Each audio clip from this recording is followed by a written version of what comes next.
Hi, my name is Josh Christ, and this is Omni Athlete, the podcast for athletes and coaches who want to learn from the world's highest achieving mind, body, and spirit competitors. I'm glad you're here, and once again, it's time to join us on our quest to unlock sport as a transformational human experience. You're listening to Omni Athlete. Hi, everyone. Welcome to another episode of Omni Athlete. You're here because, like us, you believe that sport is a vehicle for elevating global consciousness. But you know that elevating consciousness through sport only matters if it actually helps you to compete at your highest level. We created this show to empower your performance with the wisdom and techniques of the world's highest achieving mind, body, and spirit competitors. Okay, so today's guest is an author and former Major League shortstop for the Kansas City Royals, who unintentionally dropped into the zone during the 1985 World Series, playing the best baseball of his life on the way to his team winning the Fall Classic. He played error-free defense in every game and was an integral part in 7 run-scoring innings for the Royals, nearly winning the series MVP.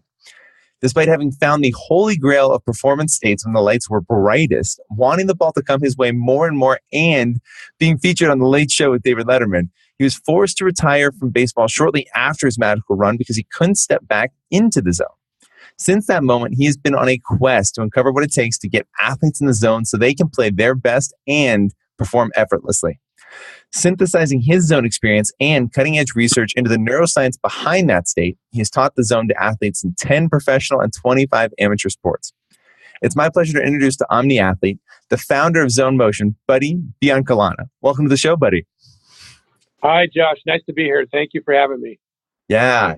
Thank you for being here. In doing the research for this interview, Buddy, one of the I was watching an interview you did, and you had this quote that I thought was so powerful, and I want to start here.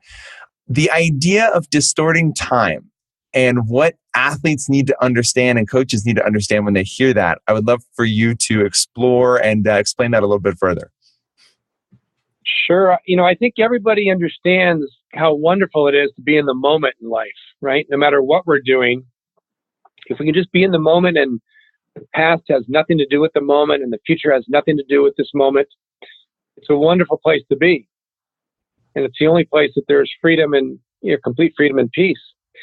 And in sports, when we're in the moment, when we're right in the moment, what happens is all the muscles of the body start to work harmoniously. There's no imbalance. And that's what happened to me playing the World Series. I, for whatever reason, just went into this state of mind, which we call the zone or the flow state, and my full ability rose to the surface. And a lot of people, and I know probably me at the time, thought that I played over my head. And as I've evolved and learned and I've grown, I now realize that I didn't play over my head. I was just able to access my full ability, and I did choose a very good time to do it in the World Series. So my timing was pretty good. But yeah, when that mind's in the future, when we're distorting time, or the mind's in the past because of a mistake we made, we lose that freedom for our full ability to surface and be there for us when we want it.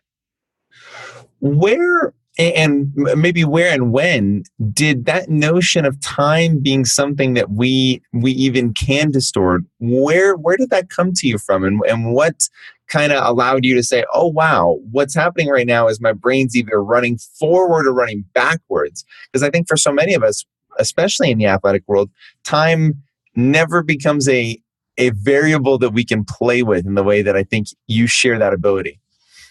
Well, here's the thing, is I've realized, and my studies have shown as well, and research, that when our mind moves to a mechanic, right, we say, okay, I need to make sure that I get my arm up, or I need to make sure that I stay inside on the baseball. And when the mind makes that the priority, the mind is going into the future just a bit. Mm. And that little bit, has a very, very powerful effect on the subtle muscles in the body. But that's how sports have been taught for forever, really. But the way that I work with athletes is we make certain processes in the brain the priority. And it's not that the mechanics aren't important, because they are very important. And when the mechanics are based on physics using proper angles and the brain's in the right state, everything speeds up. Not the mind, but development speeds up and performance greatly increases. and we're able to minimize soft tissue injuries because when all the muscles start to work together and fire harmoniously, and there's much less strain taking place in the body that releases a lot of the tension on the ligaments and tendons. What's so interesting is this notion of subtle muscles versus the larger muscles, right? And I think in athletic competition, we're so often taught to think about, and maybe this comes from having a background in football where so much of it has been for the longest time raw strength and power, right? Let me build these strong, big muscles and really, really focus on that side of it, but not necessarily the subtle muscles that you talk about being so critical to entering the zone. What do you think needs to happen to create a bigger shift so that we see more focus on that muscle group and those muscles being what we're trying to train and bring to the surface? Well, I think, the competitive nature of professional sports now is just incredible. And I really feel in the last 4 or 5 years that these professional athletes have gone to a whole nother level. It's remarkable when I watch a Major League Baseball game and I see some of the defense that's taking place in Major League Baseball right now, or watching an NBA game and guys like Steph Curry and Klay Thompson and Kevin Durant. So those guys are very, very gifted. And I know the Golden State Warriors do a lot with the mental game. But those players are very, very gifted. And, they're able to access a deeper level of quietness or silence in the mind while they're performing under pressure, which is really, really the key. And, if you ask 100 athletes in any sport how they felt when they played their best, they will typically describe the experience in 3 ways. One is that they'll talk about how things slowed down. They had much more time. They weren't rushing. 2, they will typically talk about how they really weren't thinking and that things were just happening. They were just reacting. And 3, that their emotion was more fluid and effortless and the timing was, really good or maybe even perfect. And so if that's what's taking place when you're playing your best, it would only make sense for it to be the priority. And so, athletes coming up, the youth athletes and high school and collegiate athletes now, if they're going to want to compete with, the Steph Currys, the Kevin Durants of the world and Klay Thompsons, Tom Brady's, the really, really great athletes, and there's so many, of course, they're going to have to start to address the inner game because that's where it all starts. The brain is the operating system to our whole life, right? It's the operating system to the muscles. And if it's not your priority when you're practicing and playing your sport, you're in the wrong area, right? You're in that outer directed approach. And so we want to make the brain and the processes of the mind and the mental game, and really we must have a holistic approach. I'm not going there yet, but it takes a holistic approach to anything to be the best we can be at whatever it is we're doing, whether we're a partner to a spouse or an employer, an employee for an employer, or we're trying to play professional sports or at a high level of amateur sports. We want to make the brain the priority when we're working on our craft. So there's this notion, you told this story about the moment before going out on the field for game 1 of the World Series, right? And how nervous you were and how, typically in that process, I'd like you to share that story and what was different in that moment. And what I found so powerful about this is this notion of mood altering. So this is kind of a 2-part question. The first being what that moment was like and how you processed it. And then maybe how athletes need to be aware of mood altering, what we do to change our states. Yeah, great question. So as a kid, I knew very, very well, very clearly as a very young boy, probably 5 or 6, that I wanted to play professional baseball, but I never could fathom playing the World Series. And so I was just really fortunate to receive a lot of support and a lot of great teachers and great family support. And a father spent a lot of time playing baseball with me. I was fortunate to get to the major leagues. But even when I got to the major leagues, I couldn't even fathom playing in the World Series. It was just completely out of my consciousness. And all of a sudden, I find myself sitting at my locker before game 1 of the 1985 World Series. And I had 20 minutes before I needed to be in the dugout for introductions. ABC was televising the series, where they announce your name and you jog to the foul line and you're seen by millions of people all over the world. So with 20 minutes to go in my locker, all of a sudden a wave of fear hit me. It was a massive wave. It was a tsunami. It was a tsunami of fear, tidal wave of fear hit me. And I started having the thoughts that, oh my gosh, what if I make an error that cost us a series and I let down George Brett, future Hall of Famer, current Hall of Famer now, my teammates, management, the fans, the media, all those thoughts started coming into my mind. And I literally didn't know if someone had tossed me a ball from 10 feet away, I didn't think that I could catch the ball. I was completely paralyzed with fear. Wow. And usually what I would do, Josh, it was common for me to get nervous before a game. And Sure. What I would typically do is I'd mood alter by making myself a sandwich, right? The old refrigerator, trying to appease the emotions, right? But I think intuitively, I knew that at that time, plus I only had 20 minutes to be on the field, but intuitively, I knew that there was no mood altering effect that would get rid of the fear that I was feeling. And it was the first time in my life that I ever recall sitting there and saying, oh my gosh, I'm really scared right now. What am I going to do? I just went right deep into the fear, the heart of it. And it subsided. And what happened next was I went out and I played arguably the 7 best baseball games of my life, where I had the feeling I couldn't do anything wrong, even if I tried. That sounds hard to believe, but I kind of had that feeling. It's like this force overtook me, and it just catapulted me to playing the best baseball of my life. Every ball was hitting me right in the sweet spot at shortstop. Every throw was coming out of my hand like butter off a hot knife. I had much more time at the plate. I hit, I think it was like 73 points higher than my career average.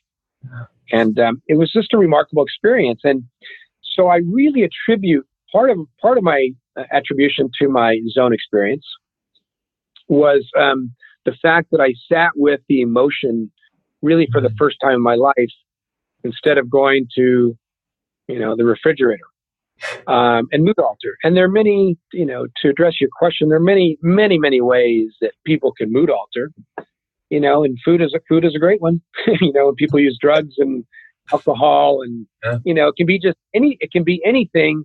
It can be scratching your head instead of really just sitting with and being present with the emotion. And what I've learned in my teaching of zone motion is that the emotions will undermine everything else.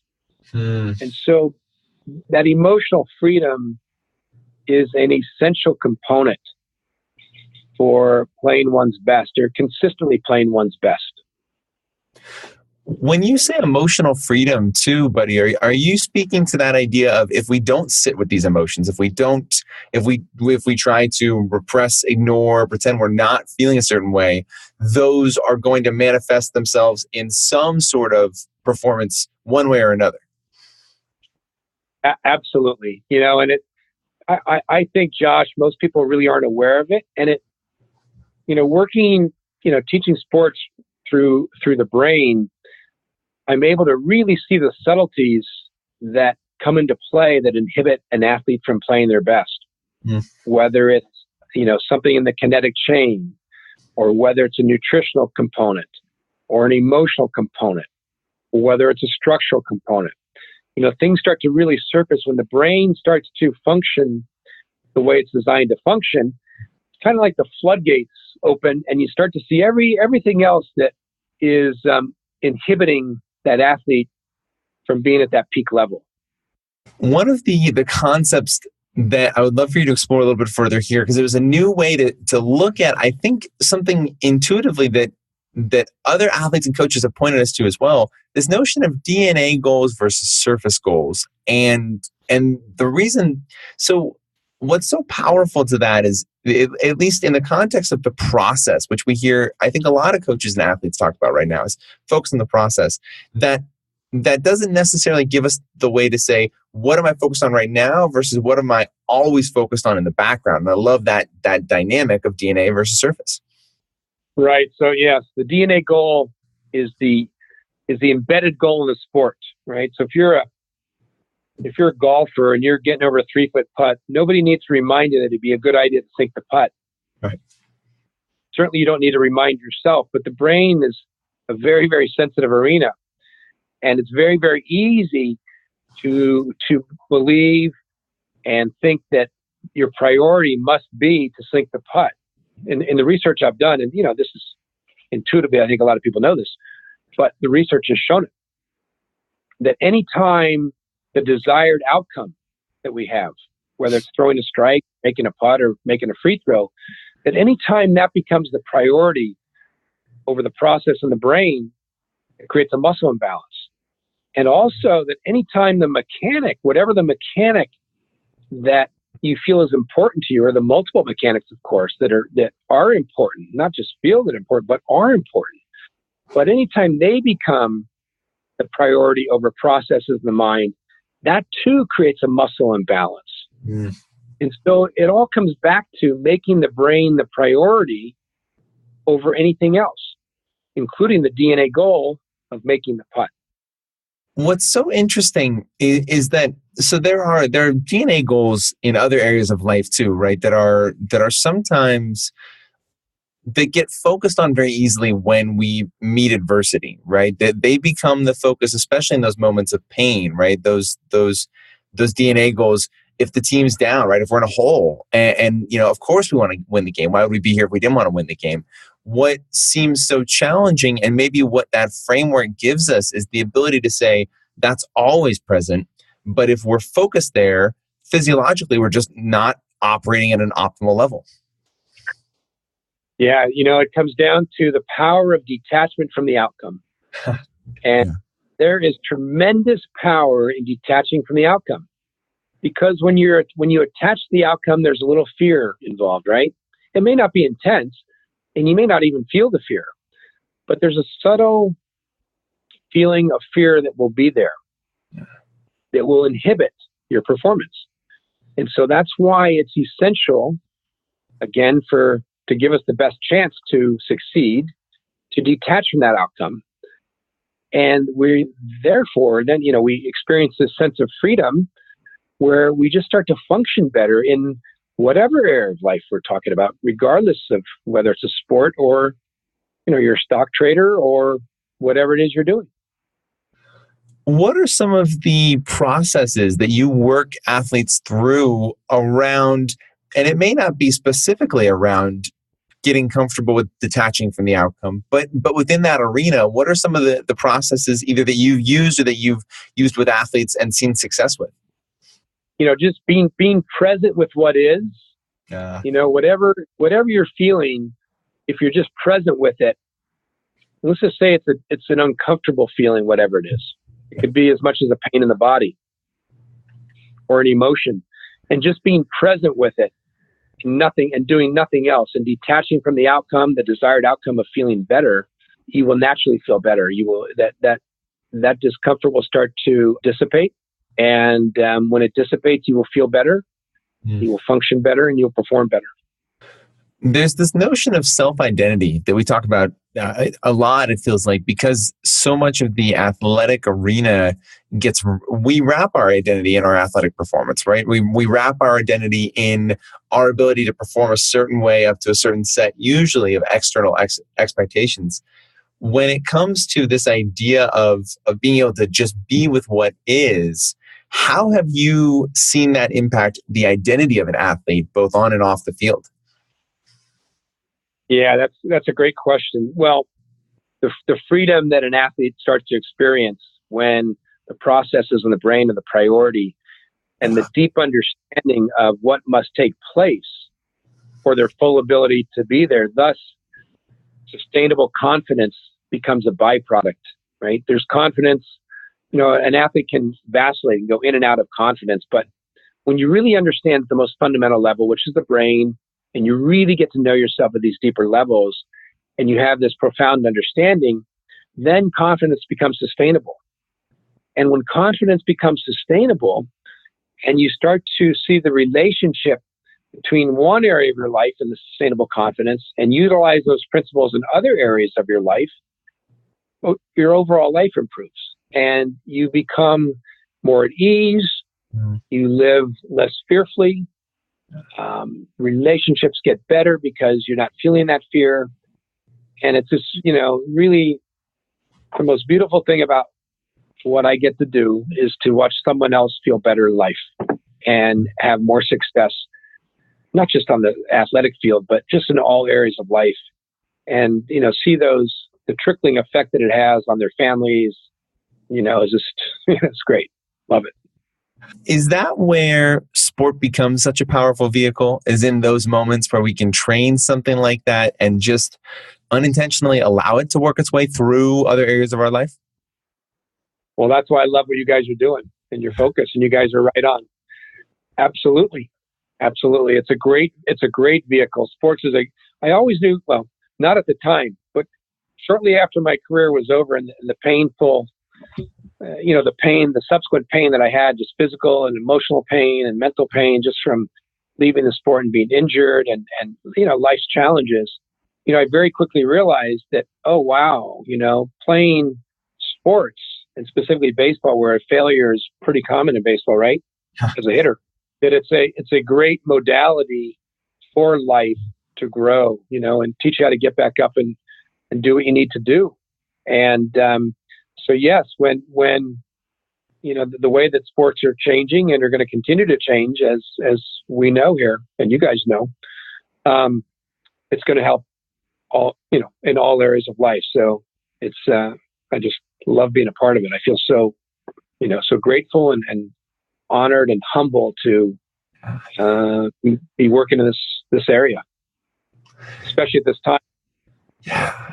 We were talking before the interview started, buddy, about just how it is special right now. The timing in the world, in the athletic arena, for lack of a better term, the world is waking up to this, and it is energizing to see.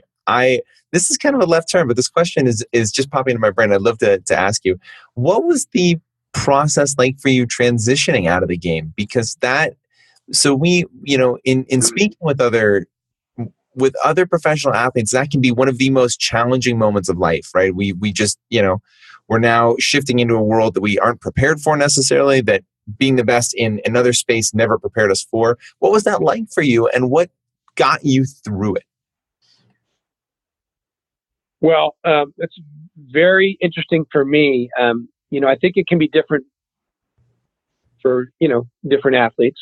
For me, I had some injuries, and I had concussions I never really knew about. I just knew I didn't feel good. I didn't feel normal. I felt like I was different than everybody else. I knew my back, I had a back injury where doctors wouldn't allow me to play. I knew I had a neck injury and just didn't feel good. I knew I was a little depressed, anxious, and, just felt terrible. So it was pretty difficult. Although the one thing that I had determination, and I had a deep belief in myself that I would do it, and, but that being said, it was still very, very difficult. And especially when, having head injuries at the time, that wreaks havoc on your whole physiology and your whole life. And so it was really a challenge for me.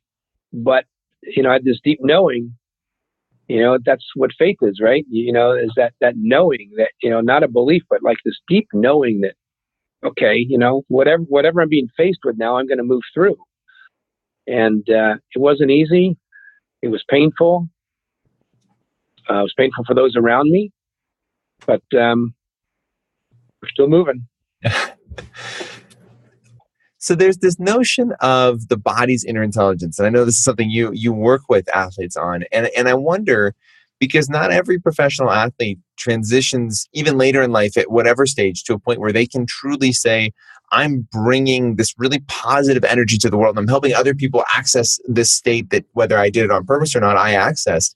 You've been able to do that. And I wonder, can you reflect on any pieces of the buddy that was the professional baseball player that you've tried to bring forward with you now, whether it might be the determination, whether it was these different pieces of what made you successful as an athlete?